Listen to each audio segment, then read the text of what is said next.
un nouveau pic épidémique est déjà prévu. Si la rentrée 2021 a été stable et que le nombre de patients en soins critiques resterait stable, l'Assistance publique Hôpitaux de Paris, AP-HP, perd confiance et estime que le coronavirus fera encore des siennes à la fin du mois de décembre ou encore au début du mois de janvier 2022. C'est en tout cas ce qu'a révélé le magazine Le Point ce lundi 22 novembre. En Île-de-France, il y a un peu moins de 300 patients en soins critiques, dont un tiers à l'AP-HP, et il y a un peu moins de 600 malades hospitalisés hors soins critiques, a expliqué Martin Hirsch, directeur de l'AP-HP. Le taux de patients Covid dans les lits de réanimation est à peu près d'un quart. Ce qui pousse les hautes instances à imaginer le pire. On soigne à peu près autant de patients avec un peu moins de personnel et avec un certain nombre de lits fermés, ce qui explique en partie les tensions, a-t-il poursuivi.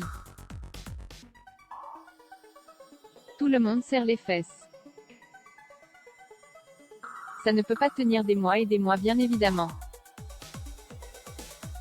Autre détail inquiétant, prouvant que la 5e vague est bel et bien installée, le nombre de cas quotidiens a presque doublé en une semaine.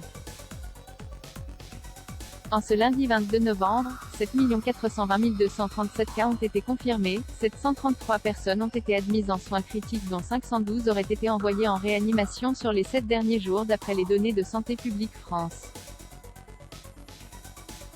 Le Covid-19 fait des siennes au sein du gouvernement. Le coronavirus continue bien de sévir, même au sein du gouvernement.